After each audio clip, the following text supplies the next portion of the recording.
Ahí está.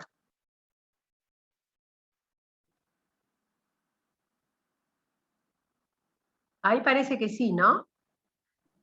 A Sí, ver. ahí ya está, profesora. Claro, porque viste que no me parece, no me dice, la clase empezó a grabarse y eso, entonces no sé si está grabando o no. Bueno, chicos, vamos a comenzar viendo entonces el estudio de las funciones. A ver, ¿esto qué pasa? ¿Por qué uno estudia espacios de dimensión mayor a 1? O sea, ustedes estuvieron trabajando durante este tiempo con el espacio de dimensión 1, porque uno trabaja sobre la recta real. Cuando uno trabaja sobre la recta real, uno hace toda una serie de análisis, que es lo que hicimos en la clase anterior, cuando yo les mostré los dibujos y demás. Pero cuando yo les decía que cuando uno trabaja sobre el espacio, o sea, más conocido sobre R3, es que nosotros estamos ingresando en lo que nosotros vivimos habitualmente. Nosotros vivimos en un espacio hoy de 3 dimensiones. Entonces ahí también entra en juego, con muchas aplicaciones, justamente el análisis real. Bueno, entonces uno cuando estudia los fenómenos reales en general, ¿no?, que generalmente es un análisis que tiene muchas aplicaciones, el análisis de varias variables, uno puede tener, por ejemplo, ejemplos comunes de la vida habitual, es cuando uno agarra un diario y ve el servicio meteorológico, ¿no? Entonces uno dice, hablan de la sensación térmica, que se combina con la velocidad del viento, que se combina generalmente con la temperatura real, y entonces uno saca ahí una función, que es una función que depende de varias variables, pero que está relacionada con el mundo real nuestro de todos los días, ¿no? En la que entra en juego la temperatura, la sensación térmica, y la velocidad, digamos, también así del viento y demás. O sea, son aplicaciones concretas que uno tiene del mundo real. Por eso, cuando aparecen todos estos fenómenos, uno estudia espacios de dimensiones mayor al espacio real. En ese dimensión mayor aparece la idea de lo que va a ser para nosotros una función. Ustedes funciones de este tipo de varias variables ya conocen, porque cuando ustedes calculan ya en la escuela primaria, por ejemplo, el área de un rectángulo, de un cuadrado, o de un triángulo, sin ir más lejos, uno empieza a trabajar con funciones de más de una variable, pues si yo quiero calcular, por ejemplo, el área de un triángulo, entra en juego la base y la altura. Entonces uno puede pensarla justamente como una función de más de una variable. Entonces acá la idea de función es la misma que la idea de función que uno tiene para una variable.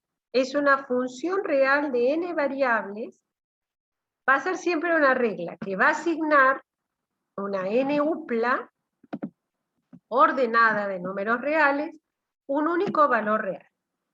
Entonces, ¿qué es lo que uno debe de pensar? A ver si yo puedo escribir acá. No, acá para escribir tenía que hacer lo siguiente. Entrar acá. A ver, esperen que quería entrar acá, en la parte de... No sé si me lo permite acá de la visita. La pluma. Bueno, yo tenía que ir a una... Ay, ya quise sacar esto y ya rayé. Que era una función, digamos, de varias variables, y entonces uno cuando va haciendo esto, empieza a mirar lo siguiente. Cuando yo trabajaba en el campo real, yo tenía que una función era una asignación, también, que le asignaba a un número real, de R en R, otro número real. Quiere decir que yo tenía un número real, X, y le asignaba un valor Y que era igual a FD. O sea, este era un número real, y este elemento que tengo acá también es un número real. Entonces uno habla de una función real. Cuando uno habla de una función real de n variables, uno se posiciona en una función que está definida del conjunto de las n uplas de números reales en R. Aquí yo tengo que tener una dimensión mayor a 1, siempre natural y mayor a 1.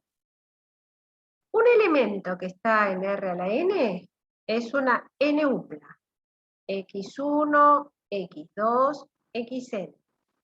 Y a este elemento, cuando ustedes le asignan esa función que yo voy a trabajar, increíblemente me va a dar un solo número real, un W, que va a ser justamente la imagen de x1 hasta xn. Obviamente que acá yo estoy hablando en un espacio de R a la n, yo podría trabajar en R2, en R3, y así sucesivamente. Nosotros vamos a estar interesados en funciones que van a ir del espacio de R2, o sea, en lugar de ser tan general, nos va a interesar funciones que van a ir de R2 y cuya imagen va a ser un número real. En este tipo de funciones son los que vamos a estar interesados. Y la idea de función es la misma idea de función que nosotros traemos de las funciones de varias variables, de una variable, que tiene que haber una asignación, ¿no?, a través de esa función, en la cual yo voy a obtener como resultado un único número real. Esa es la idea de una función real, en este caso de varias variables, una asignación. Bueno, entonces, cuando uno trabaja con las funciones de varias variables, aparece también, tanto con la función de varias variables como de una variable, que llamamos dominio de esa función. Y uno va a decir que el dominio de esa función es un subconjunto de Rn en el cual va a estar siempre definida la función.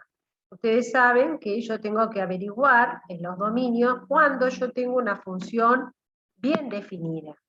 Entonces lo que hace el dominio es que si yo tengo funciones, en algunas cosas, en algunos lados, yo sé que no siempre las funciones están definidas en todos los reales, por ejemplo los logaritmos y demás, que son funciones que tienen restricciones. El dominio es ver dónde están esas restricciones. La imagen o el rango de una función va a ser a donde llega la función, a donde va el valor de la función. Y como la función, a ver, escribo acá, era una función que va a ir, aquí vamos a decir, de un subconjunto de R a la n, en R, la imagen es un número real, entonces quiere decir que la imagen o el rango es justamente valores que va a tomar en el conjunto de los reales, que pueden ser un intervalo, o inclusive puede ser todos los números reales. Uno siempre escribe esta expresión, que es la que escribí acá, indicando que D, cuando dice D contenido en un conjunto de R a la n, lo que está diciendo que ese D es el dominio de la función con la cual estoy trabajando. Y este es la imagen a donde llega esa función. En particular, nosotros sí vamos a hacer todo el estudio que vamos a ver ahora sobre este tipo de funciones, sobre funciones que van de un dominio de R2 en R. O sea, son funciones que a cada par de números que voy a colocar acá, o sea, yo voy a tener acá un par xy que van a estar en R2, el dominio de R2, a través de la ley me va a dar como resultado un z igual a f de x. O sea, les va a dar siempre un número real único. Es importante, denotado por f de x. Del dominio, y la imagen son todos los conjuntos de valores que puede tomar esta función aquí. Uno puede pensarlo así, ¿ven? Yo tengo puntos, este viene a ser, ven aquí, este viene a ser mi dominio D, este conjunto que tengo acá. Acá tengo pares de puntos que están dentro de D. Yo le puedo aplicar la ley, la F esta que tengo acá, ¿ven? Y me van a parar a la recta real, los números que me dan. O sea, estoy obteniendo puntos. Bien, vamos a ver algunos ejemplos de qué tengo que tener en cuenta para encontrar los dominios de la función. O sea, dominio siempre va a ser el lugar donde está definida la función. ¿Bien? Pasa lo siguiente. Puedo tener yo, a ver si esto lo ven. ¿Ven esta pizarra, no? Yo puedo tener funciones de este tipo, o sea, yo puedo tener funciones que están asignaciones así, ¿ven? Están definidas como 1 sobre, no sé, x más.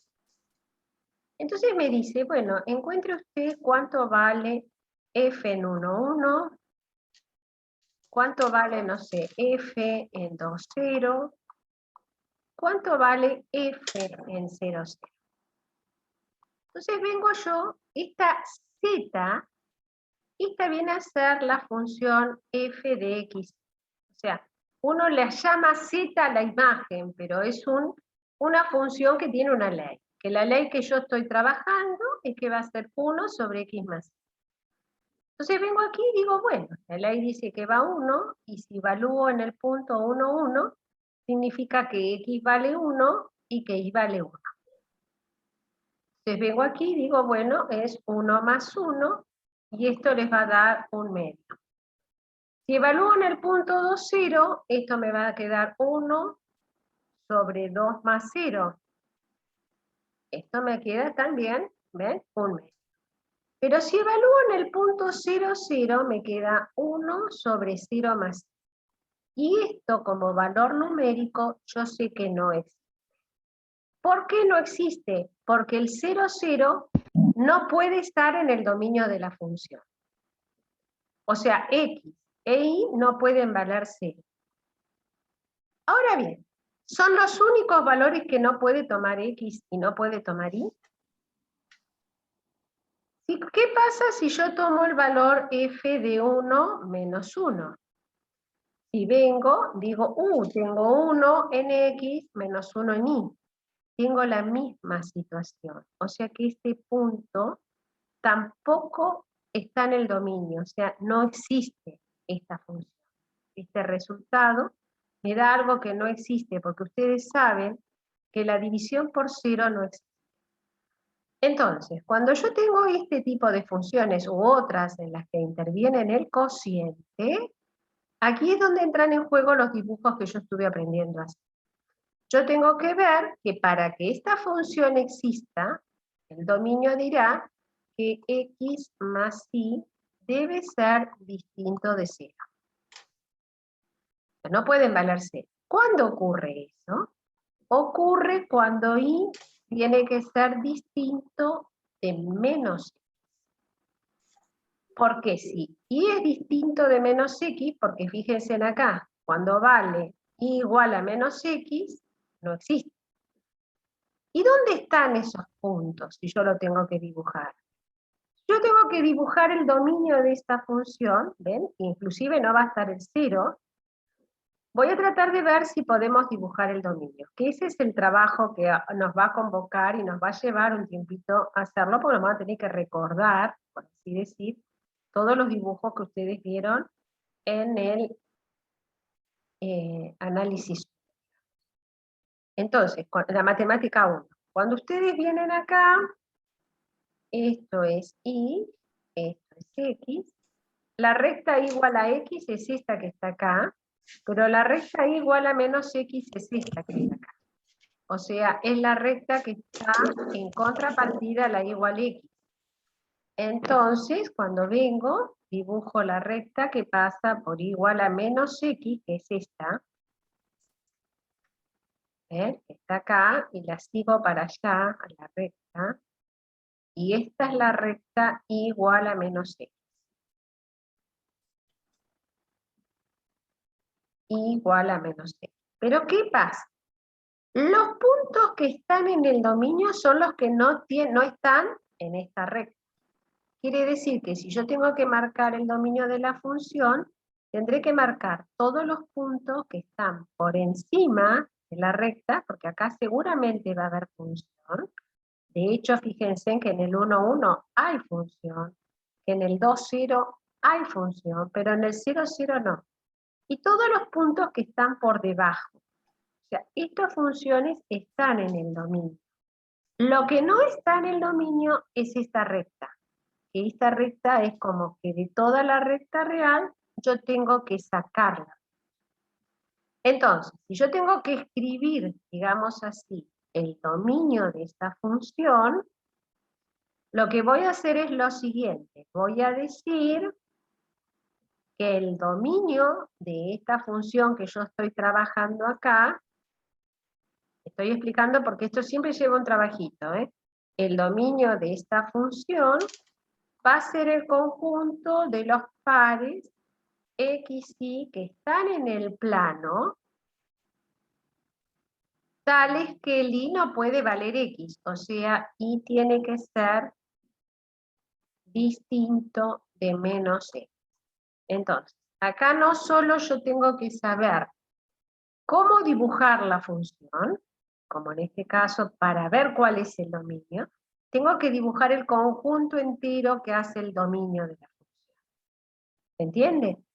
Y vale lo mismo que yo había aprendido en el análisis 1, o sea, yo aprendí que si hay un cociente, el cociente no puede valer 0, ¿no es cierto? Acá pasa lo mismo, con la diferencia de que aquí aparecen, ven, funciones en lugar de números, que son las que hacen que haya o no definida una función. Veamos otro ejemplo. Supongamos que yo tengo ahora, en el ejemplo B, yo tengo la función z igual a la raíz cuadrada de 4 menos x cuadrado menos y cuadrado. Entonces ahora me pregunta cuál es el dominio de esta función. Entonces, a ver si se acuerdan, ¿qué tenía que pasar dentro de una raíz para que exista la raíz?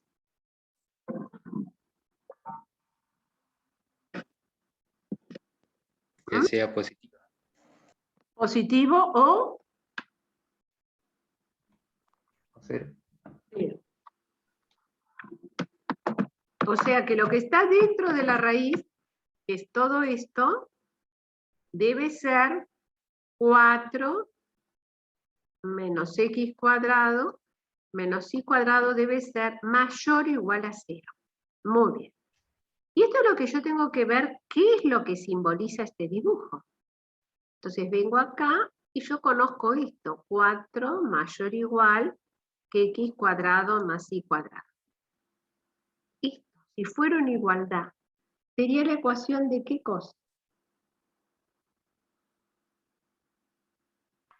¿De una circunferencia? Muy bien. Centrada en el origen. Muy bien. Muy bien, porque eso lo vimos, ¿se acuerdan que la clase pasada recordamos, y si no lo vieron ustedes en matemática? ¿No es una circunferencia, profe? Es una circunferencia. ¿Qué radio tiene la circunferencia? 2, ¿no es? 2. ¿Y está centrada dónde? En el 0, 0, ¿o no? En el 0, 0. Muy bien. O sea que tengo la circunferencia, muy bien, de radio 2. ¿Ven? Hizo bien, que vieron que si recordamos, a ver si la puedo dibujar a partir de acá. Y de acá se supone que tendría que hacerme el círculo. Ahí. Pero centrada en el origen, vamos a suponer que sea el radio 2, aunque sea a ojo, pero siempre mejorcita quedó que la que dibujo yo, y la dibujo a mano. O sea, supongamos que esté bien, más tirando una elipse me quedó, pero bueno, menos 2, 2. Entonces, ahora este es el círculo de radio 2. Entonces, ahora, ¿qué es lo que me dice? De los del círculo de radio 2 son los que están por debajo, ¿bien? X cuadrado más y cuadrado menor o igual que 2. Los que son menores o iguales que 2 son estos que están adentro del círculo. Y como me dice menor o igual, el borde también entra en el dominio de la función. O sea que no solamente es lo que está dentro del círculo, sino también lo que está en el borde de la función. ¿Bien? Entonces, en ese caso, uno dice el dominio de esta función es el conjunto de todos los pares x y que están en R2, tales que x cuadrado más y cuadrado, si le pongo de otra manera, ven, es menor o igual que 4. Entonces es todo lo que está dentro del círculo. Bueno, ahí yo ya tengo la opción del dominio. ¿Sí? La opción o la posibilidad de tener el dominio de una función. El caso de un cociente, el caso de una raíz. Y también pueden aparecer cosas como estas, por ejemplo, que yo tenga, no sé, como tercer ejemplo, que tenga el c, que yo tengo un z, no sé, como el logaritmo natural de 2x más y. Entonces, en ese caso, si yo tengo el logaritmo natural, por ejemplo, ¿no? De 2x más y, ¿qué es lo que está ocurriendo ahí? Cuando yo tengo ese logaritmo, lo que yo tengo que tener presente aquí es que, ¿qué ocurre cuando hay un logaritmo? Para que ese logaritmo esté bien definido, ¿qué tiene que pasar? A ver. Mayor a 0, tiene que ser. ¿Puede valer 0 el logaritmo?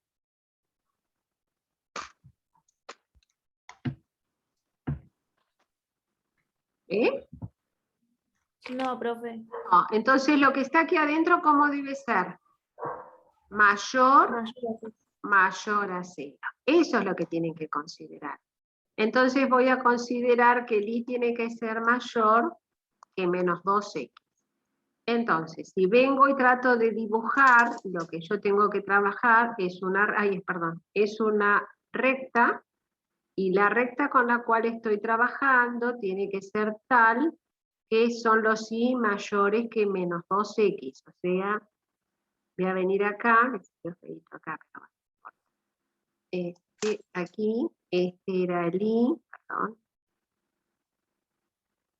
y x, entonces pensemos que la recta menos 2x va a venir así, porque es lo mismo que la menos x, va a pasar por el origen, quiere decir que si x vale 1 y vale menos 2, por ejemplo, o sea, pasa por 0, 0, pero si vale 1 vale menos 2, o sea, va a andar acá, y si vale menos 1 vale 2. O sea que la recta con la cual estoy trabajando es un poquito más así, no es a 45, uy, como la otra, disculpen, pero no me salió. Ay, qué feíta que me quedó. Esta es la recta igual a menos 12. Lo que pasa que acá me está diciendo que de esa recta yo debo tomar los que están por encima de la recta. Sin tomar la recta, o sea, como esta es la recta, no la voy a tomar. Y los que están por encima, porque el mayor significa por encima de, son todos estos puntos que me quedan acá. O sea que el dominio de la función va a andar dando vuelta aquí arriba. Quiere decir entonces que el dominio de la función va a ser el conjunto de los pares x, y que están en R2, tales que el i es mayor que menos 2. Bueno, entonces estas son opciones o cuestiones que suelen aparecer para analizar los dominios de las funciones, en especial, digamos así, las funciones de tipo matemática. Después cuando uno tiene funciones de tipo económicas, que también vimos nosotros que pueden existir funciones de demanda, o funciones de producción o demás, yo también tengo que tener presente cuál sería el dominio de una función de ese tipo. Así, por ejemplo, no sé, si yo quisiera analizar, por ejemplo, en la función, vamos a hacer el inciso D para ver una aplicación de tipo económica, supongamos que yo tengo la función de demanda, que así, miren, así como la tengo escrita, 6 menos P sub 1 menos P sub 2. Donde yo tendría aquí que P sub 1 y P sub 2 son los precios que puede tomar un artículo. Precio 1, ¿no es cierto?, del artículo X1 y precio 2 del artículo P sub 2. P sub 1 y P sub 2 son los precios de los artículos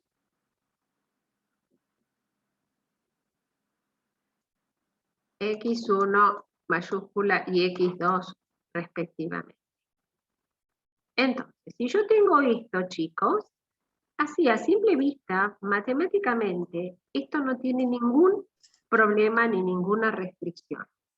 ¿No es cierto? Porque es una recta, una función lineal. Pero, ¿qué es lo que yo tengo que tener en cuenta acá? Porque no necesariamente, o sea, además de ser una fórmula matemática, es una fórmula en la que ahora yo sé que estas expresiones tienen otro significado, representan precios. Entonces, ¿cómo? Esta es una expresión que matemáticamente no tiene restricción, pero económicamente sí las tiene. ¿Cuáles son las restricciones les parecen a ustedes que deben dar? Es Que tiene que ser mayor que 0. la demanda, muy bien, la demanda debe ser al menos positiva, o sea, tiene que haber una demanda positiva, ¿no es cierto? O sea, 6 menos P sub 1 menos P sub 2, tiene que haber una demanda, o sea, debe ser al menos mayor o igual a 0 cuando no hay demanda. Y además, ¿qué tiene que pasar?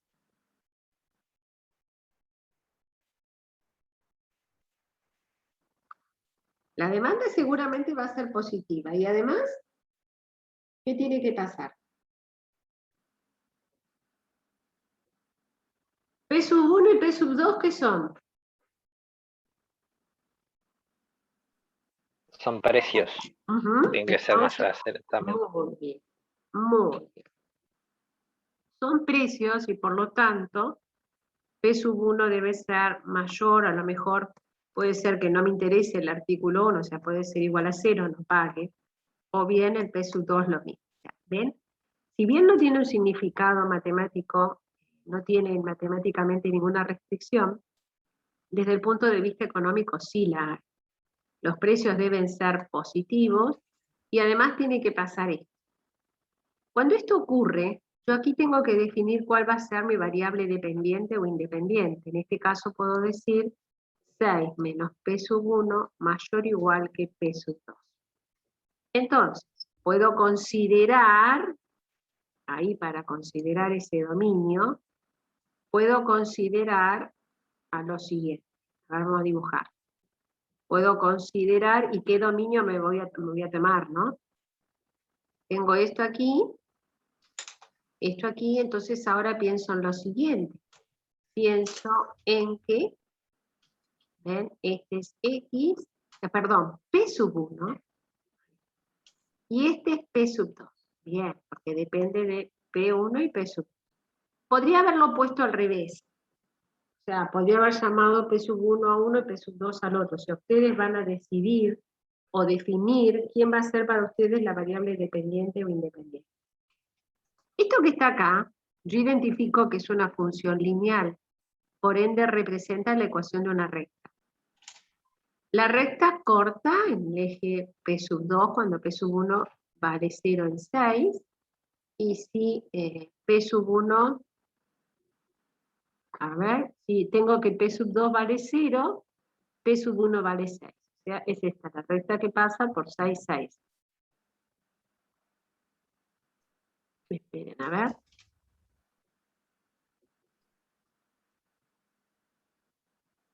Sería una recta que viene, ya, no. Es una recta que pasa, bueno, supongamos que está bien dibujado, 6, 6. O sea, viene por acá. Este elemento que tengo acá, lo voy a borrar. Y por el otro lado dice lo siguiente, P sub 2 está por debajo de 6 menos P sub 1. Entonces los elementos que voy a considerar están por acá, con respecto a esta condición.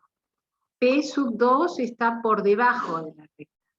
Pero P sub 1 debe ser positivo, o sea que está acá, y P sub 2 debe ser positivo. Quiere decir que el dominio económico se va a dar solamente en este pedacito de triángulo, en este triángulo. Porque yo tengo que considerar además los valores positivos de P sub 2 y los valores positivos de P sub 1. O sea que en este triángulo, digamos, estaría la recta o el dominio de definición de esta función. Entonces, viene uno aquí y dice, bueno, tienes el dominio de función, el dominio de la función acá, que en este caso es la demanda, perdón, la función, a ver, vamos a ponerle directamente demanda, porque es la función demanda. En este ejemplo no es una función f, sino la d. Es el conjunto acá, chicos, de los pares p sub 1 y p sub 2, tales que p sub 1 es mayor o igual que 0, tengo que considerarlo, y p sub 2 es mayor o igual que 0 también. Este simbolito significa el sombrerito para abajo significa li, y si yo tuviera el sombrerito para arriba significa lo. El sombrerito para abajo significa li. Y tales, además, se tiene que cumplir que p sub 2 es menor o igual que 6 menos p sub 1. Ese es el dominio de la función con la cual estamos trabajando. ¿Bien? Eso quiere decir que uno tiene que tener presente también en qué contexto, por así decir, uno trabaja con el dominio o no de la función. Eso ayuda mucho para uno poder ubicar justamente con el tipo de función que estoy trabajando, y pasa esto, que hay veces uno tiene que dar distintos valores, y para dar los distintos valores de las funciones con las cuales uno trabaja, tiene que fijarse directamente en estas expresiones o en estas leyes. Es decir que no toda función de más de una variable está definida, y si está definida tengo que tener presente, ven, todos los elementos que les vengo definiendo acá, que se daban para funciones de una variable, y que ahora se extienden a funciones de más de una.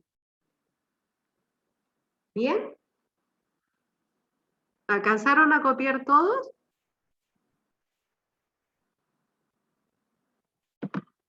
Sí, profe. Buenísimo. Bueno, avanzando un poquito más, vamos a continuar con lo que estábamos trabajando. A medida que yo voy definiendo, les voy mostrando distintos elementos. Estuvimos trabajando entonces con que era una función, ahora ya sabemos cuál es el dominio. Calcular la imagen, digamos que acá va a ser un poquito más complejo, porque para calcular la imagen sobre estas funciones yo voy a tener que trabajar un poquitito más con los dibujos. Por eso voy a estar más interesado en que ustedes conozcan los dominios de la función. Las imágenes sepan que el resultado va a ser un número real, o sea, me va a dar como resultado un número real, o un intervalo de la recta, dependiendo de la función. Bueno, entonces sí vamos a tratar de ver qué es la gráfica de una función. Entonces vamos a ver lo siguiente. Acá yo ya tengo la definición de la gráfica de una función de R2 en R, o sea que es una función de R3. Pero cuando yo tenía las funciones, a ver si acá les tengo bien, cuando yo tenía las funciones que van de R en R, ¿saben ustedes por qué yo dibujaba en R2? ¿Por qué no hacía el gráfico acá en R? ¿Por qué yo dibujo acá?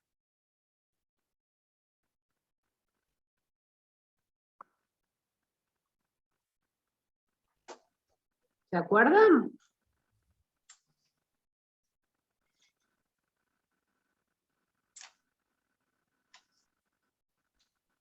Uno dibuja acá, porque si uno tiene una ley, la ley dice que y, por ejemplo, vale x cuadrado. Entonces, cuando uno está en el gráfico de la función, uno viene acá y dibuja esto.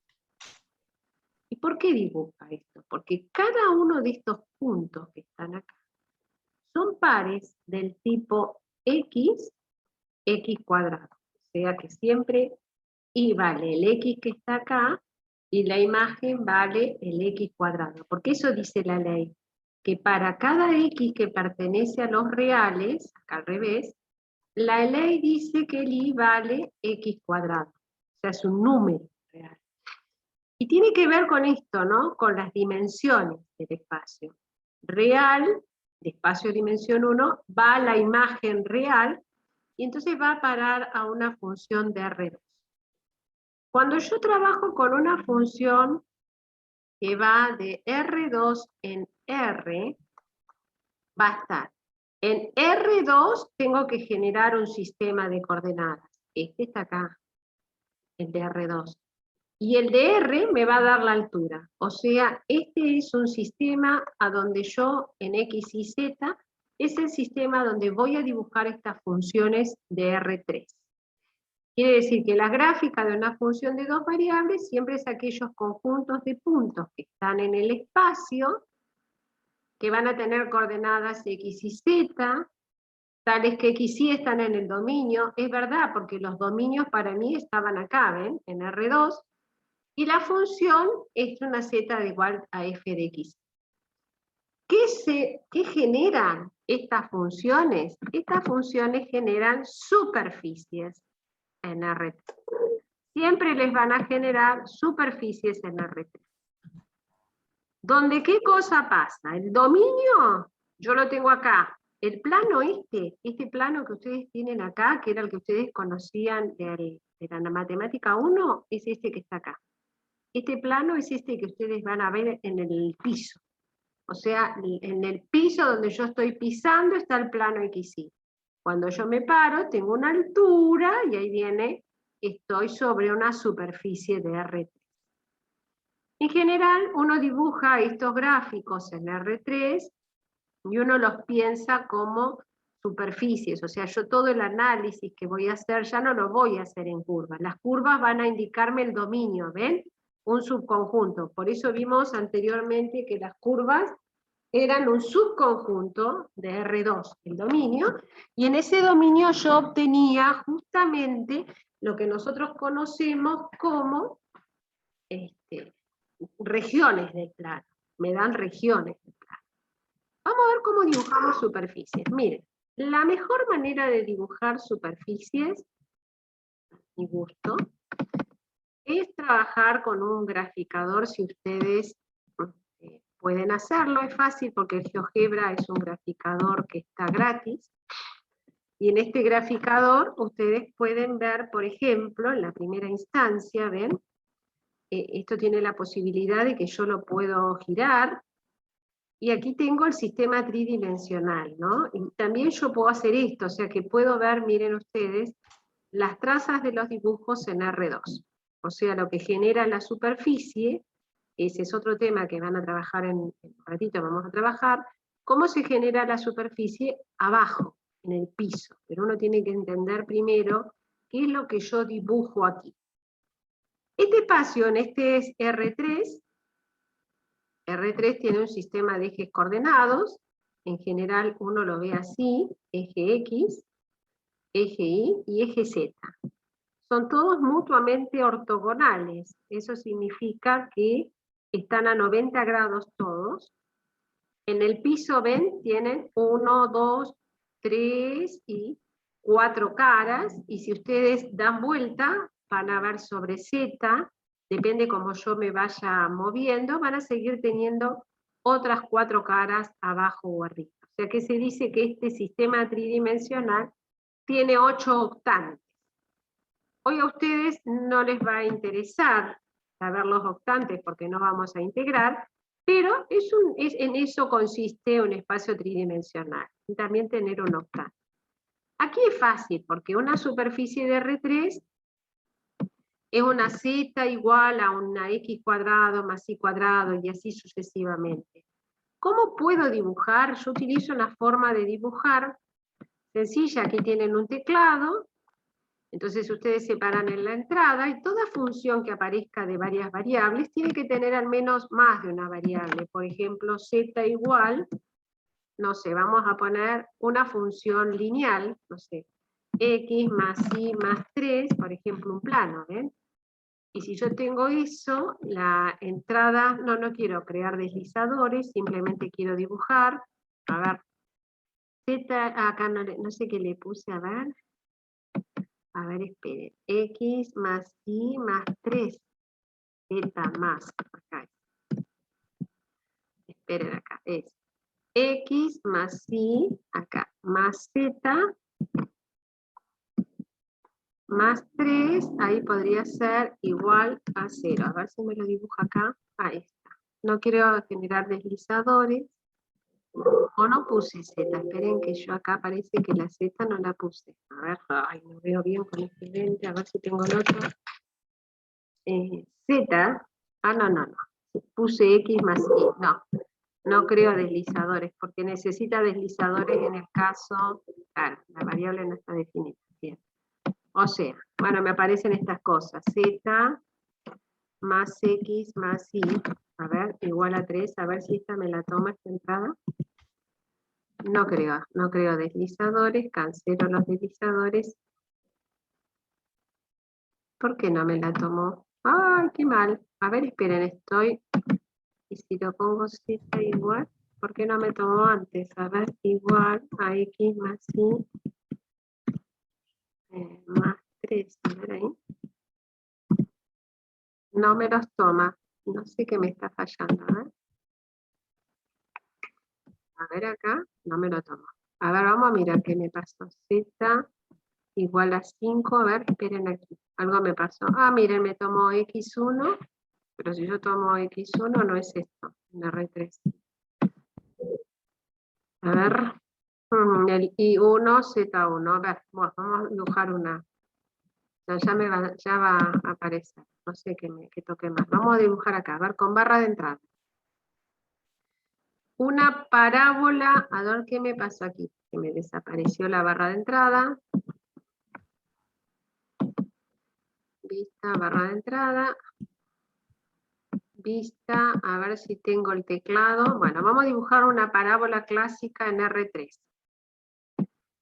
A ver. Z igual, por ejemplo, ¿ven? Acá está, este es el problema mío.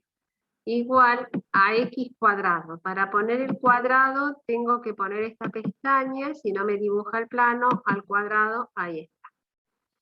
¿Ven? Una parábola común, que nosotros hacíamos como una parábola común, dentro del espacio de R3 pasa a ser una canaleta, una chapa. Sigue siendo la Z igual a X cuadrado, ¿ven? Con la diferencia de que aquí yo la voy a ver como una chapa, ¿ven? Es la parábola, ve que acá claramente se ve que los cortes de esta expresión son los X cuadrados, que son las parábolas, ya sea de este lado, o si yo quiero verla de este otro costado, también se la van a poder ver, apreciar que es la parábola. ¿Ven? Es la parábola que ustedes conocen, la que hicimos hace un ratito, igual X cuadrado, solo que con Z acá. Con la diferencia que cuando yo genero el otro eje, como no lo tiene al eje, lo va moviendo y armándolo de esta manera. ¿Ven? Les queda una chapa en R3 la parábola que yo tengo. Si yo hago la otra parábola, la Z, a ver, igual al I cuadrado, Z igual a I al cuadrado, ¿ven? Puedo poner una cosa así. Profe, no se está viendo. Ay, no te puedo Como que creer. quedó tildada la pantalla. Ah, no te puedo creer. A ver, esperen. Yo estoy de trabajar y ustedes no lo ven. Ah. Está en pausa. ¿Por qué no está? Ah, qué cosa. Ahí sí ven. ¿La otra tampoco la vieron? ¿A la Z igual X cuadrado? ¿La lograron ver? No, profe. ¿Y ahora la ven o No, no? esa tampoco. ¿No se ve? Ahora sí se ve. Ahora sí. Sí, ahora sí. Ahora, bueno, miren. La Z igual X cuadrado, si yo escondo, ¿ven? Si yo escondo el tercer eje, el eje Z, es la parábola que ustedes conocen.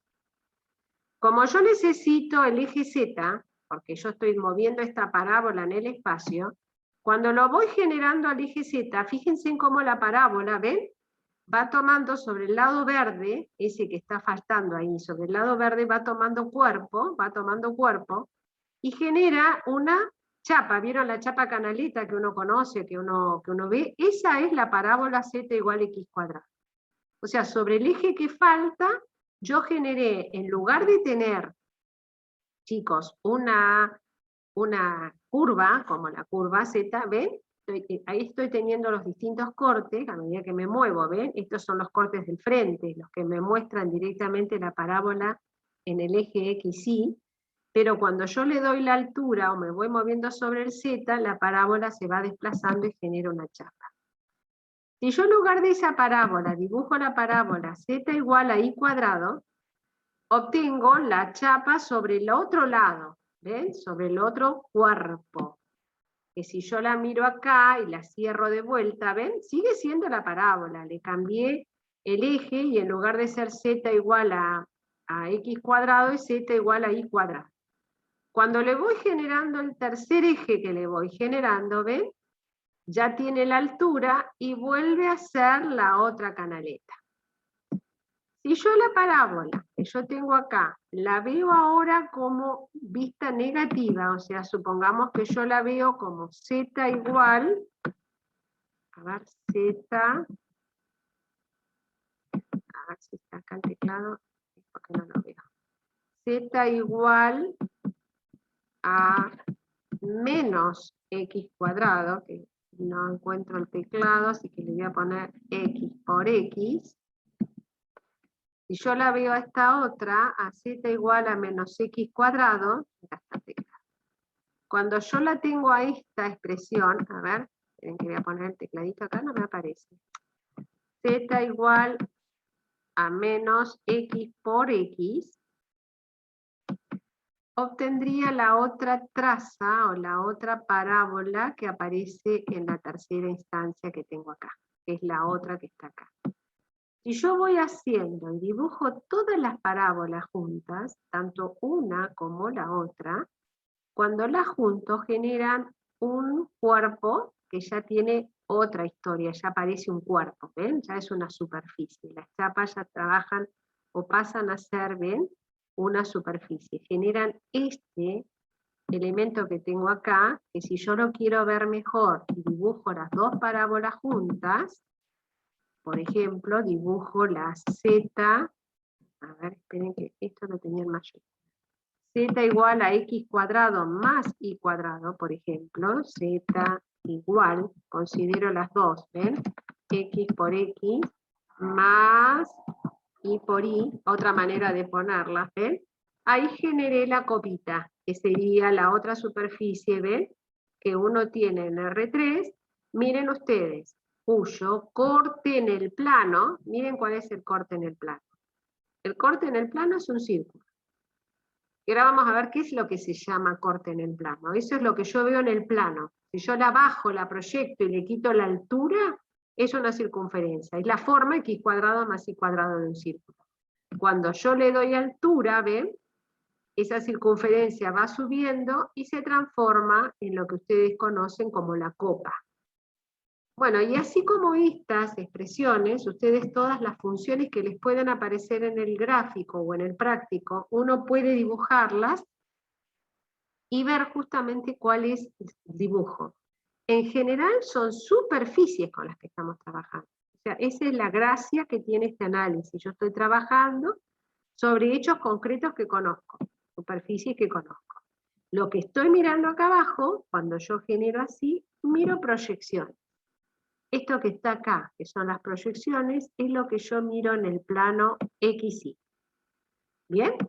No sé, existen varias, no sé si las funciones, a ver, espere, vamos a ver si puedo dibujar logaritmo natural, por ejemplo, de X más Y, que es una de las que hicimos ahí el dibujo. A ver, voy a sacar la roja, que sería esta la voy a sacar, esta la voy a sacar, esta la saco, y acá tengo el logaritmo natural, ¿ven?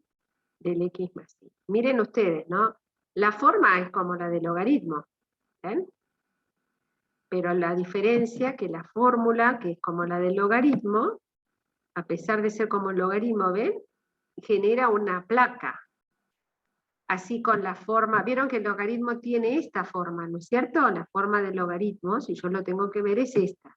Y va generando la placa, ¿ven? Que si yo la veo en el plano XY, a ver, vamos a ver si se puede ver mejor acá, sacando el eje.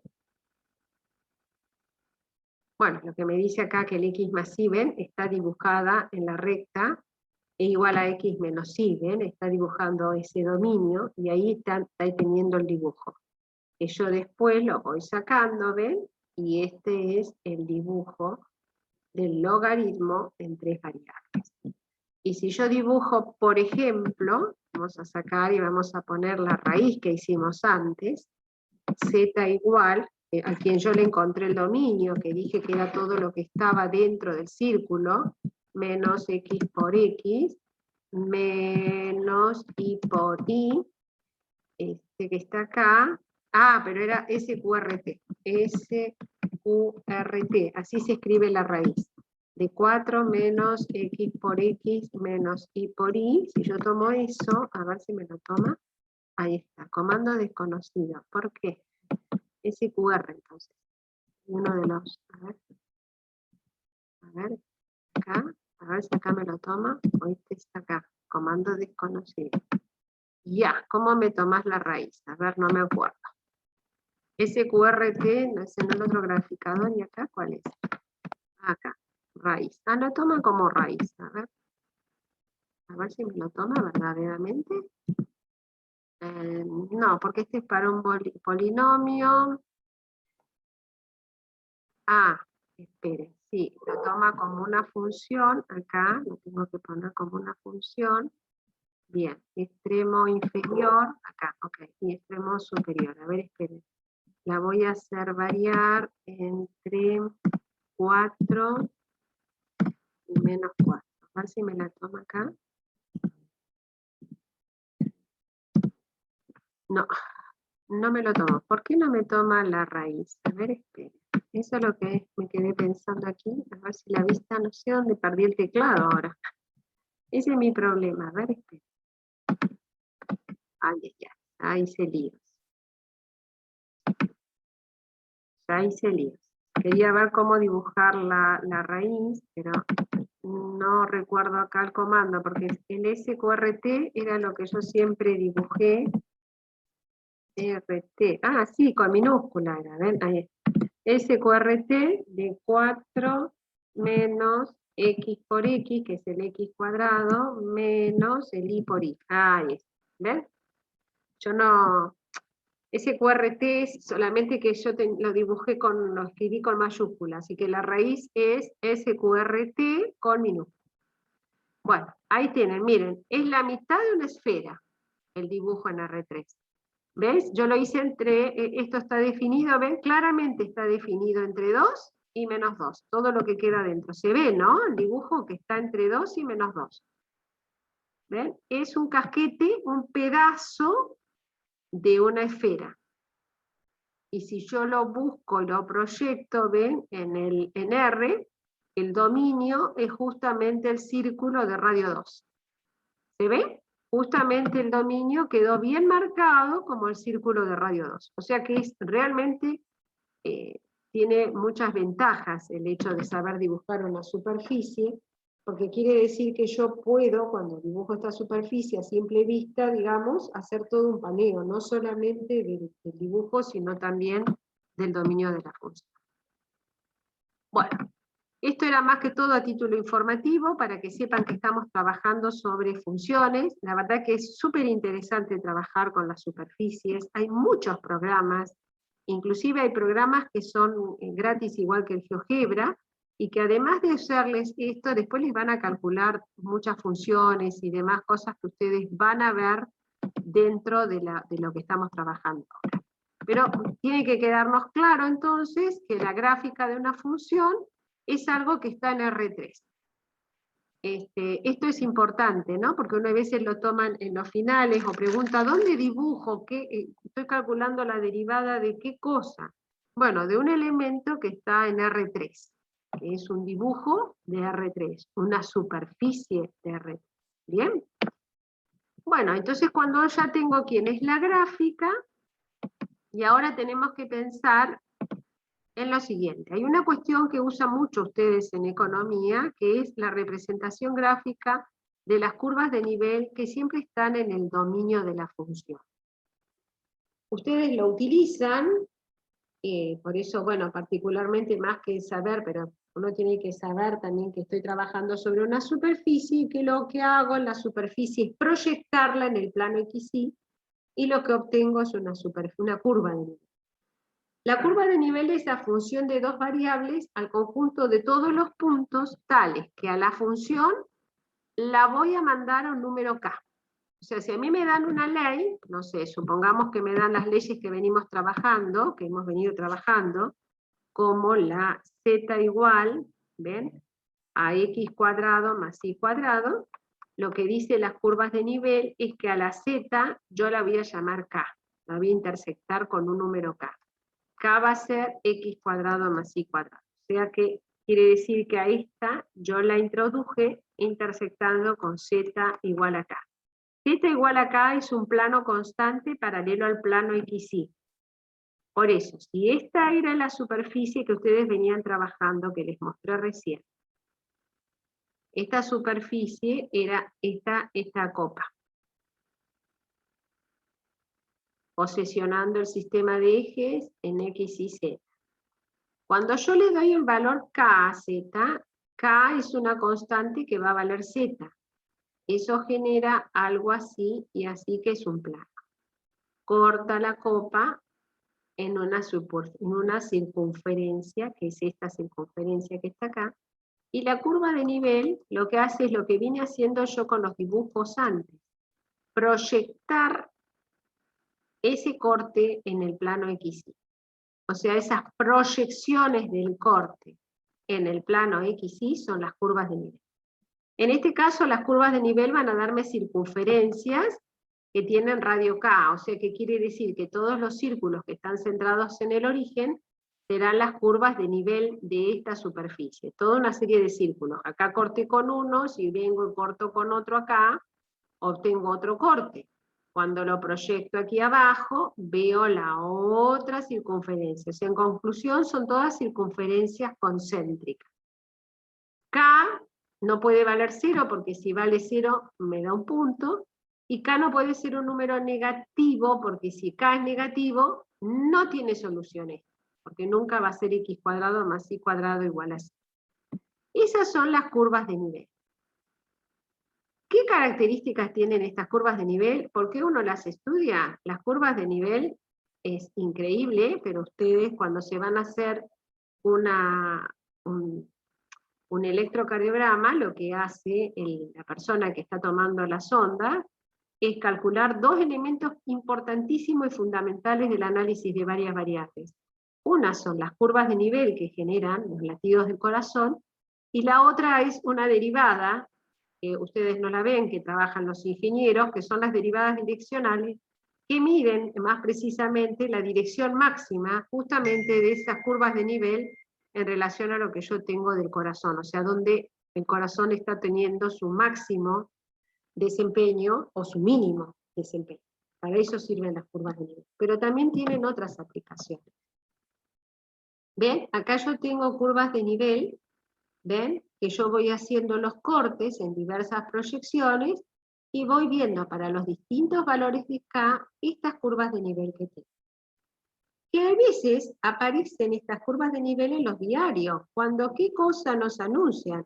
Nos anuncian los vientos que van a suceder en los próximos días. Vieron que a veces aparece todo un mapa, que ¿qué es lo que hacen cuando lo ponen en el diario? Hacen estos cortes transversales y hacen esta proyección de esos cortes transversales, ese dibujo.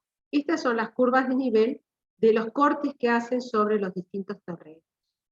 Esas son las aplicaciones que uno tiene, justamente, cuando uno trabaja con expresiones de este tipo, y así, por ejemplo, ¿qué ejemplos uno puede conocer? Justamente los mapas topográficos. Siempre uno considera todas las curvas que unen los puntos de la región que tienen siempre la misma altura respecto del mar. Otro ejemplo siempre son las isotermas, ¿no? Y las isobaras. Las isotermas son curvas siempre imaginarias que nos van a decir cuáles son las temperaturas promedios que tiene cierta localidad justamente en un mes determinado. Y las isobaras, por ejemplo, conectan todos los sitios que tienen igual presión. Estos ejemplos, tanto las de isotermas, las isobaras, como los mapas topográficos, son de particular importancia para el estudio de los ingenieros. Ellos en general, aquellos que se van generalmente todas las áreas de la ingeniería, digamos, por eso se ve muy a fondo el análisis de varias variables, utilizan estos problemas para trabajar. Pero ustedes tienen una aplicación muy importante. Ven acá ven, hay ejemplos claros de cómo uno ve el sistema de vientos y demás escalas, y de hecho cuando uno analiza gráficos de este tipo puede sacar muchísima información completando el estudio del análisis de expresiones de este tipo. ¿No? Acá justamente esto es una extracción que está hecha en Wikipedia, ¿no? Que son las curvas de nivel cuando uno imagina que camina por un cráter, ¿no? Uno va sacando que la pendiente es más bien pronunciada, por ejemplo, desciende hasta 7.700 metros, más o menos, que es la pendiente que yo tengo acá, ¿no? A 7.650, ¿ven? Cuando hay un descenso entre ambas, la distancia que hay de descenso es muy corta, ahí puede ser que apunten en dirección de máximo crecimiento los vientos, y luego yo tengo curvas que, el resto de las curvas, ven, que están entre 7.650 y 7.628 son escasas. O sea que acá hay una mayor concentración, por así decir, de curvas a lo largo de ese cráter, a esa altura. O sea que uno cuando quiere hacer un manejo, un paseo por unas montañas o demás, puede sacar muchísima información respecto de esto. Lo que a ustedes les interesa económicamente son lo que uno conoce como curvas de indiferencia. Y las curvas de indiferencia para los económicos tienen particularidades que son, por ejemplo, que trabajan los niveles de la función utilidad. O sea, son las curvas de nivel que trabajamos sobre la función utilidad. ¿Qué característica tienen?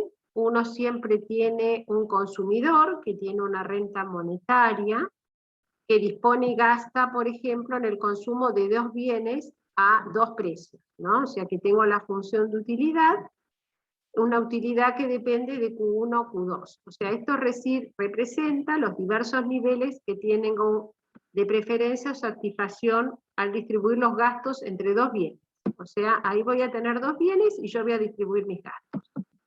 Entonces, ¿qué es lo que tengo con las curvas de indiferencia? Son todas las combinaciones que puedo hacer yo de este Q1 y Q2, para los cuales el consumidor siempre tiene la misma utilidad. O sea, que es una curva de nivel. O sea, yo estoy buscando siempre ver cuánto me da la misma utilidad a lo largo justamente de moverme con expresiones de este tipo.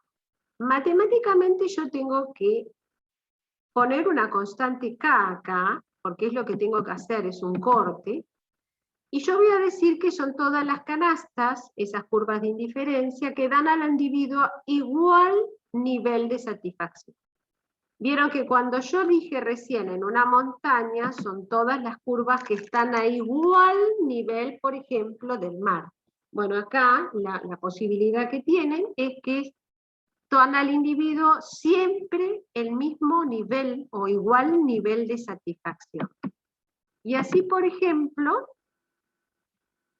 uno sé por qué se denominan así, porque el consumidor es indiferente ante cualquier canasta que se encuentre sobre la misma curva. Es decir, que si yo tengo una misma curva, por ejemplo, estas son mis curvas de nivel, pero si yo tengo sobre una misma curva dos consumidores, ¿no?, que están sobre esta misma curva, producen siempre el mismo nivel de satisfacción.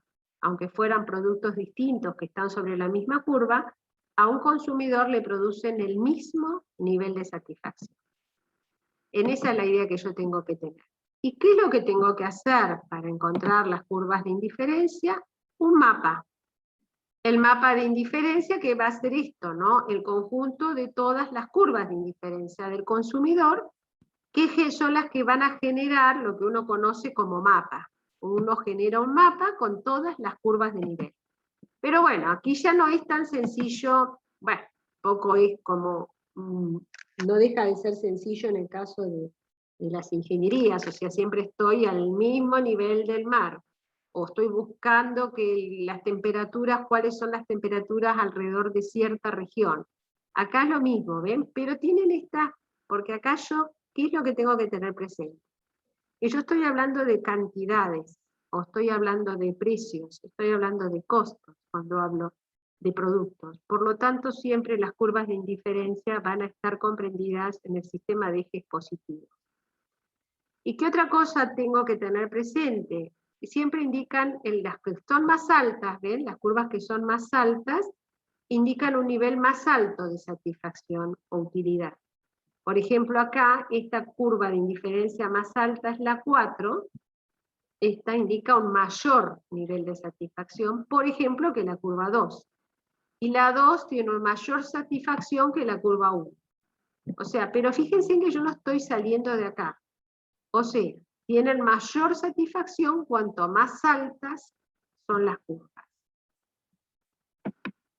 ¿Qué otra característica tienen? Siempre son Profe. decrecientes. ¿Sí? Perdone que la moleste. ¿Puedo volver un ratito a la anterior diapositiva? Sí, cómo no. Acá. Yo les decía que las curvas de indiferencia siempre... La otra.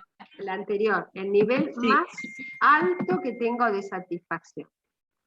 Acá lo que les estaba contando, que cuando uno tiene acá curva de indiferencia, ¿no? Que siempre le dan el mismo nivel de satisfacción a una persona, y la otra, o sea que yo no voy a tener que analizar sobre una curva en particular, sino que ustedes van a analizar sobre una familia de curvas. Lo que van a hacer.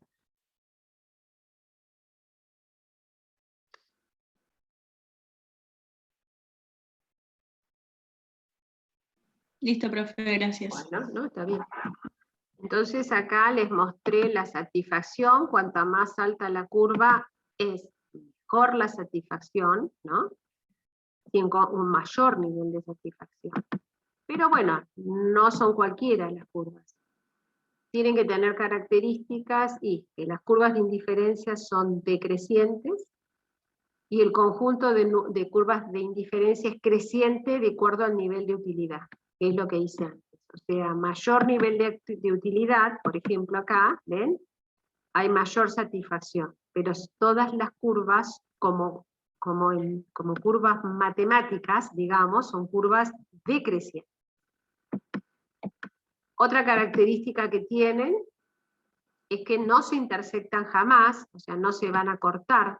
Siempre que hagan curvas de indiferencia les van a dar funciones decrecientes, pero que no se intersectan. O sea que ya les está dando un montón de datos, y además les va a decir qué cosas tengo que tener presente para que no se intersectan. Si uno considera que las curvas son curvas de nivel que provienen de una función, si yo tengo que dos se intersectan en un punto, tengo dos imágenes. Entonces, si yo pienso en que tengo dos imágenes iguales para un mismo punto, no estaría hablando de un concepto de función. Habíamos dicho que había una función cuando hay una ley que lleva un conjunto de elementos a pares distintos. No puede haber dos puntos que se corten. Esto es desde el punto de vista matemático. Pero pasa lo siguiente. Yo acá tengo las curvas de indiferencia, ¿ven? El mayor nivel de satisfacción está en el I2, los otros son niveles de satisfacción inferior. Por ejemplo, acá ven, cuando uno ve películas por mes y cantidad de refrescos que consumo cuando veo las películas, acá dice que el consumidor prefiere cualquier punto de la curva de indiferencia, esta, L2. ¿Por qué? Porque esta es la que da la mayor satisfacción que yo tengo. Es la curva de indiferencia más alta que tengo en el mapa. Por eso, si yo tengo que analizar o estudiar, o me dan un mapa de consumidores, yo tengo que fijarme o centrar la idea en justamente la curva de indiferencia más alta.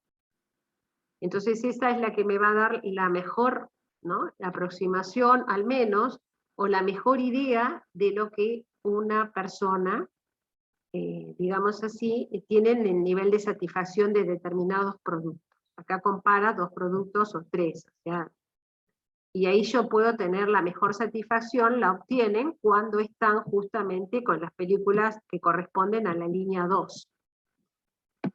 Entonces, uno tiene que tener presente entonces que la segunda justificación que hay, si uno consideraba, por ejemplo, eso, siempre hay un punto que es preferible a otro punto. O sea, si yo miro acá, un punto que es preferible a otro punto, es justamente el punto J, es preferible al punto C. O sea, si yo me paro punto a punto, a pesar de que fíjense en que la imagen de acá es mayor que la de J, pero aquí hay mayor satisfacción. ¿Se entiende cómo uno lo tiene que mirar? Se concentra en la curva que genera la indiferencia, por ejemplo, más alta, y entonces siempre voy a tener sobre esa curva que tiene la indiferencia más alta el mayor nivel de satisfacción.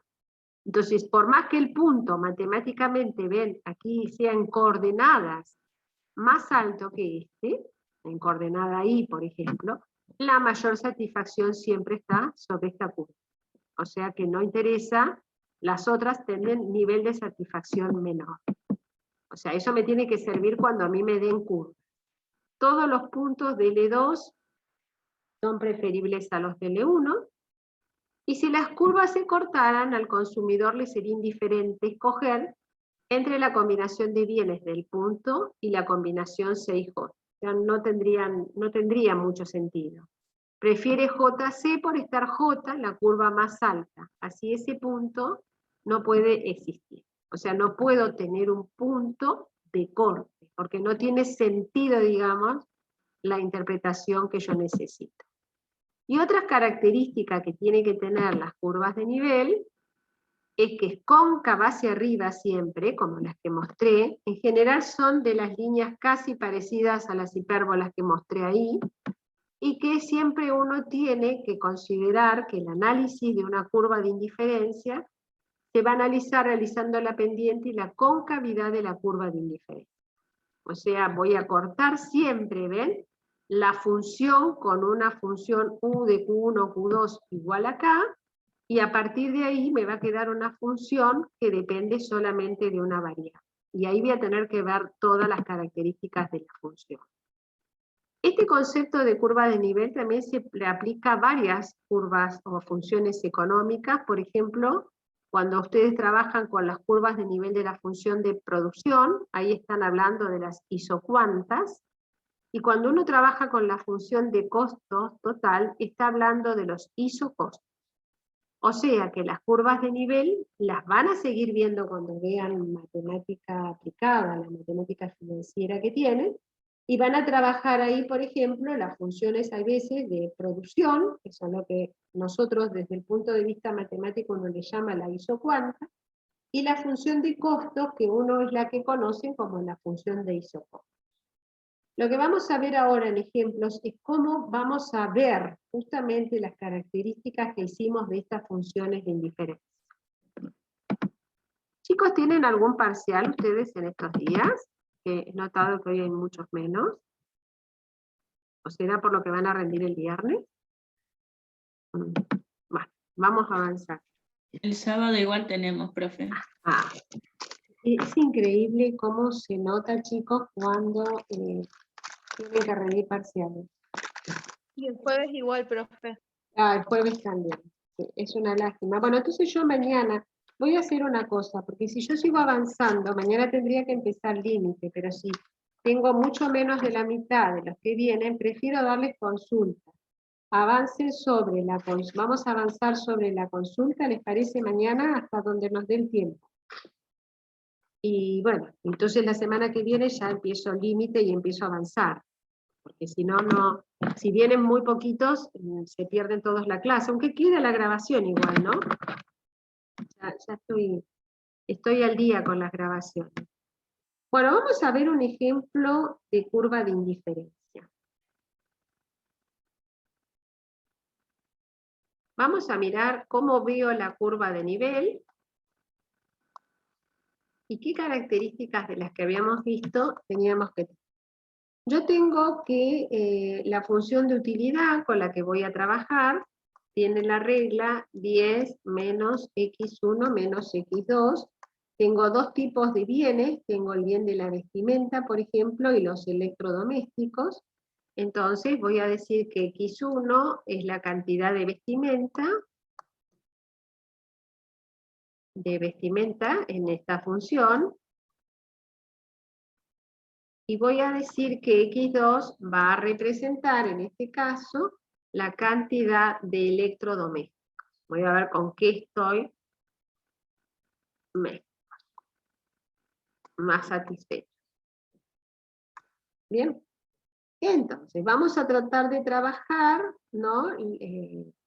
Vamos a tratar de ver las curvas de indiferencia en general, y luego las curvas de indiferencia cuando U vale 10 y cuando U vale 20. O sea, cuando hay mayor desatisfacción. Bueno, cuando trabajo con este tipo de curvas, las curvas de este tipo, fíjense acá, que yo voy a tratar de ver aquí, que primero, ¿qué era la curva de nivel? Cuando yo hago la curva de nivel, yo voy a tener en cuenta lo siguiente. Primero, que la función es del tipo 10 menos x1 menos x2, y que si yo quiero obtener la curva de nivel de una función de varias variables, U la voy a llamar K. Quiere decir que la curva de nivel va a ser la intersección de estas dos cosas que tengo acá. Quiere decir que por un lado va a ser 10 menos x1 menos x2 igual a K. ¿Está bien? Intersecto. Esto es desde el punto de vista matemático, que yo voy a encontrar esas curvas de nivel. K, constante. Que indudablemente la utilidad no tendría sentido que fuera negativa, quiere decir que la constante que voy a considerar es positiva. Bueno, en particular, ¿ven? Si U vale 10, quiere decir que K vale 10. Entonces, si U vale 10, entonces quiere decir que K vale 10. Entonces, vengo a la fórmula que yo tengo y voy a decir 10 menos x1 menos x2 igual a 10. Entonces yo tengo que poder dibujar esto. Tengo acá, ¿no? Entonces, ¿cómo es lo que a mí me queda? 10 menos x1 menos x2. No, perdón. Por x1 por x2. Acá está mal. Por. Si no, no me va a quedar. Acá es por. Acá hay un por. Discúlpenme porque si no, no me va a quedar lo que yo quiero mostrar. Me va a quedar una recta. Yo quería mostrar la curva. 10 por x1 menos x. 10 menos x1 por x. Entonces, cambiando la ley, me van a quedar acá. Voy a obtener acá. A ver si me conviene esto. 10 menos x1 por x2. O sea que quiere decir que si U vale 10, ¿qué me va a quedar? A ver, 10 sería igual. A ver, 10 más 10 me queda acá, ¿no? Menos 10, no, me quedaría 0. No me gusta esto, porque si yo le doy el valor 10, ¿bien? 10, acá yo tendría que despejar, ¿y qué me quedaría? 10 menos 10, no puede ser, igual a x1 por x2. Yo quiero que acá me quede un número que tenga sentido. Entonces ahí yo tengo un problema con esa curva de indiferencia. Si fuera 0 todavía, pero si no, no me da. Acá 10 por, no. Entonces vamos a tratar de ver que no me quede este, si no vamos a hacer directamente U20. No me di cuenta de esto. A ver, 20 acá, 20 acá, y ahora voy a buscar un valor que sea más acorde. 20, entonces acá me queda así, 10 menos 20, ¿no? Ahí. Estoy bien acá, ¿no? 10 menos 20, entonces acá me va a quedar 10 menos 20, me queda menos 10, es igual a x1 por x2. A ver, acá yo me parece que tengo un problema en lo que yo trabajé el ejemplo, y a ver, voy a decir por qué. A ver. Yo lo traje al ejemplo escrito, a ver, déjenmelo que lo vea, pero me parece que así como está no me va a dar la curva de indiferencia que yo quiero que me dé. O sea, yo quiero buscar una curva de indiferencia que me sirva, pero la ley que tengo ahí no me está generando una curva de indiferencia. Ahora voy a decir por qué. Porque me va a dar una curva, pero justamente negativa, que es la que yo no quiero. Yo necesito que las curvas de indiferencia sean positivas, y ahí no me está dando eso. O sea, a ver,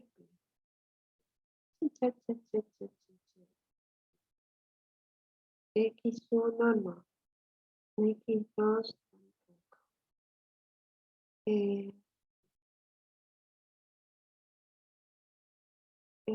no sé. Acá me quedaría 10 por, ahí sí, acá está mal escrito mi ejemplo. Yo lo escribí mal, ahí. Es 10 por, acá está. ¿Ven? Ahí, ya lo encontré. Escribí mal el ejemplo.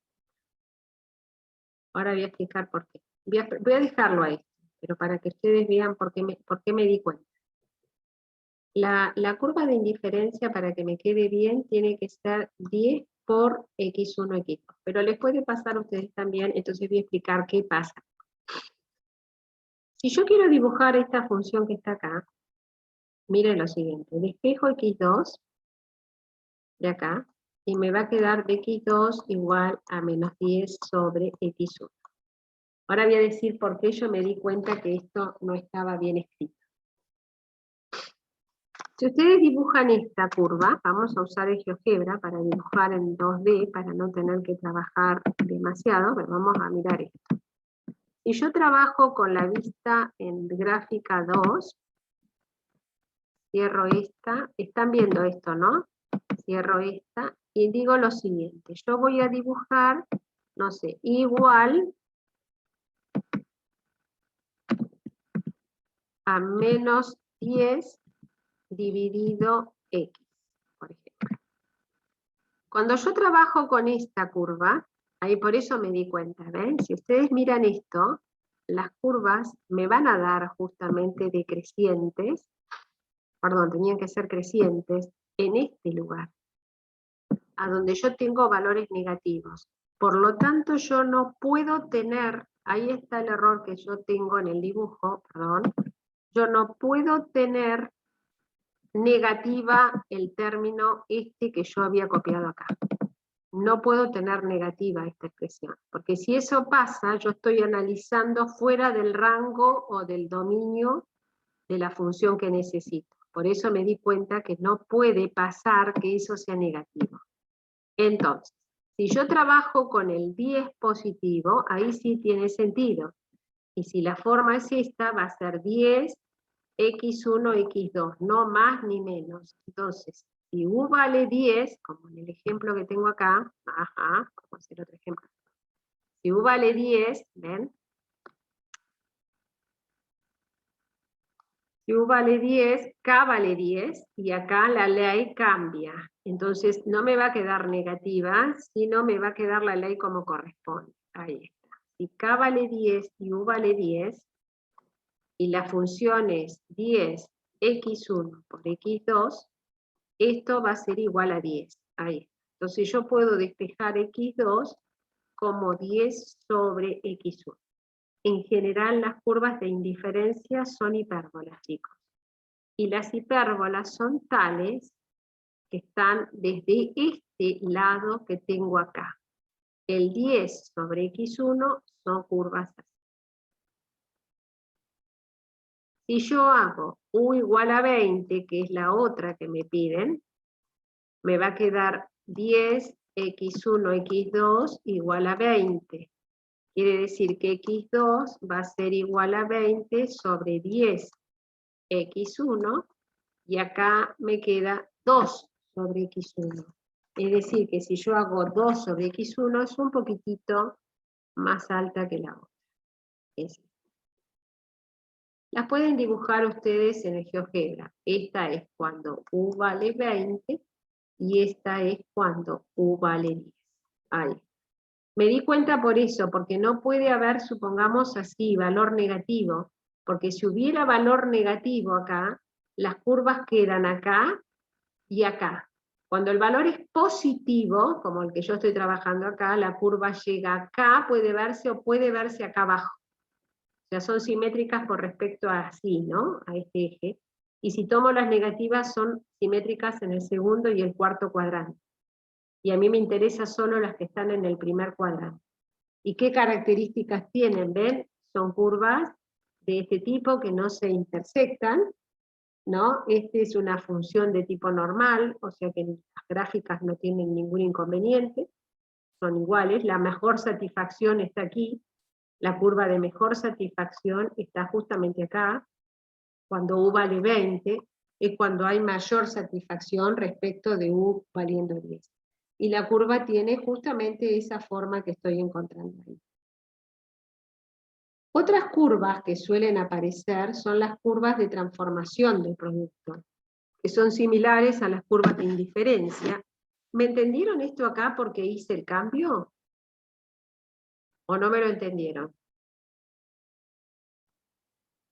Chicos, ¿entendieron que esto dibuja una hipérbola? Sí, profe. Cuando U vale 10, U vale X 10 y U vale 20. 1. ¿Eh? U vale Cuando 10. U vale 10, no, X2 no vale 1 sobre X1, digamos. 1. ¿Y acá qué puse? Ah, 1 sobre X1. Ahí. 1 sobre X1 y el otro vale 2 sobre X1. Muy bien, está bien, está bien.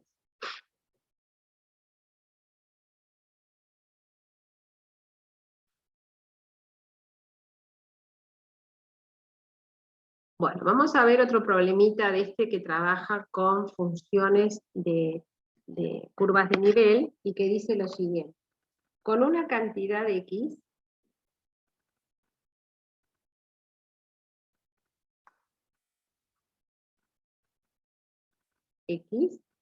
de harina se pueden producir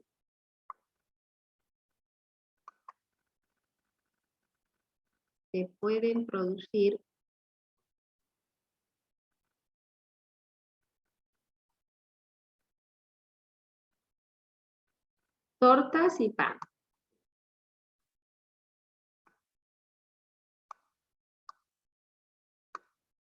La función de producción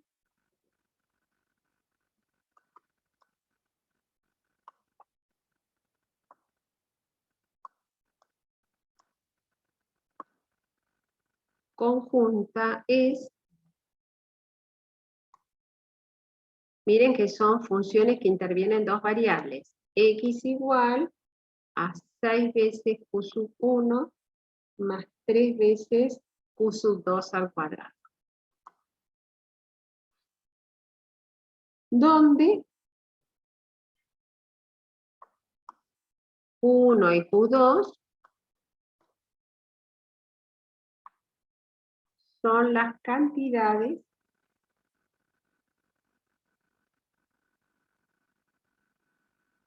de pan y de tortas que se producen.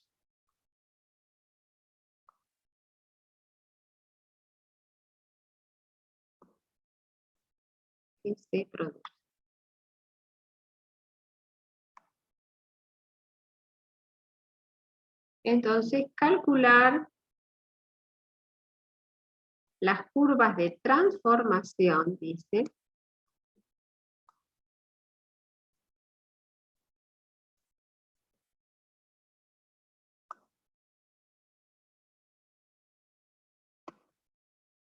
de productos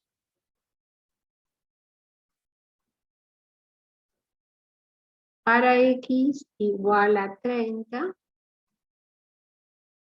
y x igual a 18.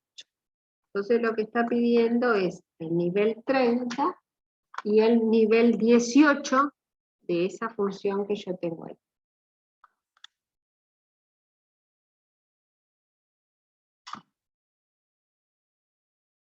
Bien, entonces, cuando x vale 30, que es el nivel de producción para los productos cuando U vale 30, X vale 30, la función dice lo siguiente, X vale 6 veces Q sub 1 más 3 veces Q sub 2. Quiere decir que si X vale 30, esto me queda 30, igual a 6 veces Q sub 1, perdón, más 3 veces Q sub 2 al cuadrado. Entonces acá yo puedo despejar, por ejemplo, Q sub 1. Y voy a decir que 30 menos 3 veces Q sub 2 al cuadrado es igual a 6 veces Q sub 1. Y si divido por 6, 30 dividido 6 son 5, menos 3 sextos, que es un medio, de Q sub 2 al cuadrado vale Q sub 1. Esta es una parábola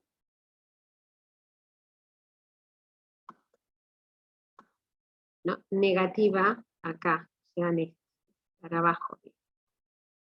Entonces, quiere decir que si yo vengo aquí, ya estoy escribiendo sin hacer el eje, vengo y dibujo en el eje, justamente mis elementos, acá no tengo mucho trabajo porque me interesa más que todo el eje positivo, porque los ejes negativos, vuelvo a recalcar, no me interesan porque estoy trabajando sobre aplicaciones económicas y por ende no tiene sentido hablar de valores que son negativos. Entonces vengo aquí, perdón, acá se me fue. Este es Q sub 1, porque Q sub 1 le di la variable dependiente, y por el otro lado tengo esta, a ver, esta recta que yo tendría que levantarla.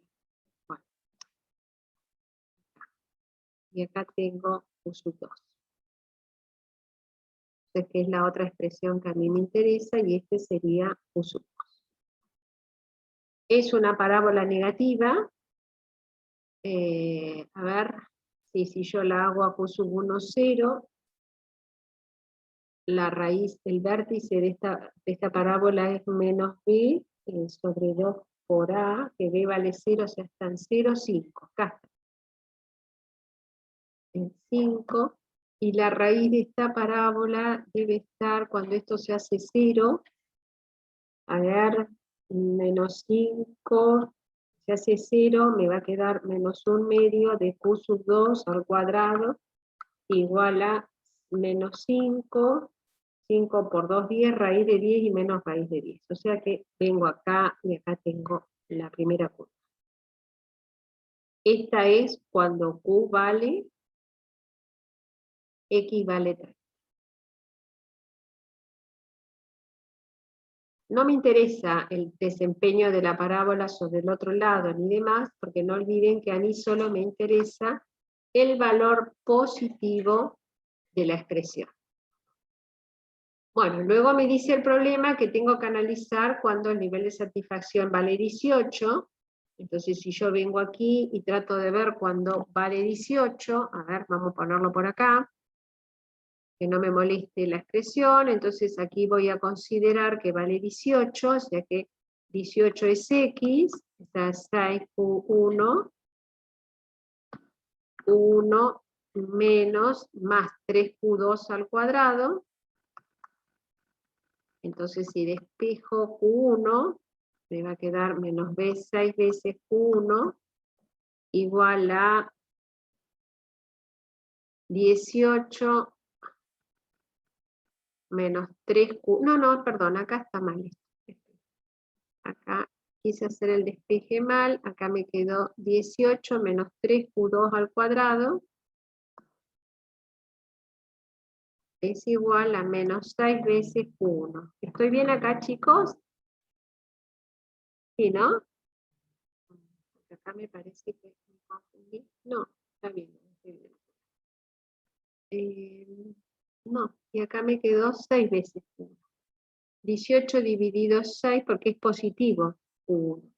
18 dividido 6 es 3, menos 3 estos, que es un medio de Q2, al cuadrado, me va a quedar igual a Q1. Quiere decir que el vértice de esta, si este está en 5, el vértice está en 3, y la parábola está acá. Nuevamente, el costo de satisfacción bueno está cuando X vale 30. Ahí tengo mayor satisfacción. O sea que a lo que van a hacer ustedes en la práctica justamente va a ser trabajar sobre estas curvas. Van a tener que dibujar curvas de nivel, de ciertas funciones de utilidad o funciones de producción. No se olviden que son proyecciones sobre el plano XY de las funciones, y ustedes sobre estas proyecciones lo que están viendo es lo que está en la base. Y las curvas de indiferencia tienen que tener todas las características que vimos cuando las definí, no se deben intersectar, no se deben cruzar, y no deben tener, deben ser así, en este caso, como están trabajándose, así de tipo, ¿no?, decreciente y demás. Y bueno, y van viendo que a medida que van avanzando, ustedes lo que van teniendo es mayor satisfacción a medida que va creciendo, por así decir, el mapa de indiferencia. Bueno, no sé si tienen alguna consulta para hacerme, o si les puse demasiada información en el día de hoy, pero la verdad que nos queda poco tiempo. Vamos a llegar a ver la gran mayoría del programa, estimo, pero bueno, trataríamos de ir avanzando un poco más lento. Yo mañana, para no avanzar y despegar tanto, lo que voy a hacer es, hacemos una consulta y entonces en la semana que viene ya voy a dar límite el martes y miércoles estaría derivado. ¿Qué voy a decir con respecto a esto? Aquí se va un poquito rápido porque, bueno, se da por hecho el análisis 1, la matemática 1. Y entonces yo diría que cuando terminen de rendir este tiempo, para no irse y no ir tan lejos, traten de ir repasando inclusive las reglas de derivación. No es complejo la parte de derivación, pero tienen que tener presentes las reglas. Los límites, les voy a enseñar a calcular el límite, los casos más sencillos del trabajo de límite, porque lo más rico que tiene el análisis está en la derivada, que es lo que tiene mayor aplicación. Ya que vamos a ver las derivadas parciales, ahí vamos a enganchar algo de regla de la cadena, después vamos a ver algo de derivación en forma de función, alguna función que otra implícita, como para ver algunas aplicaciones económicas, y llegar a los extremos. No vamos a avanzar hasta extremos avanzados. Ustedes no van a integrar acá. Van a integrar solo si alcanzamos a llegar a ver el trabajo con las ecuaciones diferenciales. Que mi idea era que al menos vean la primera parte para que sepan lo que es una ecuación diferencial. O sea, tiene varias aplicaciones la parte de derivación a la economía. Que algunas ya vieron ustedes en análisis 1, como las elasticidades, pero aparecen las elasticidades parciales, o sea, aparecen las funciones homogéneas, las funciones de producción, aparecen algunas cositas de teoremas y cositas que ustedes van a usar para trabajar. No sé si tienen alguna consulta que hacerme.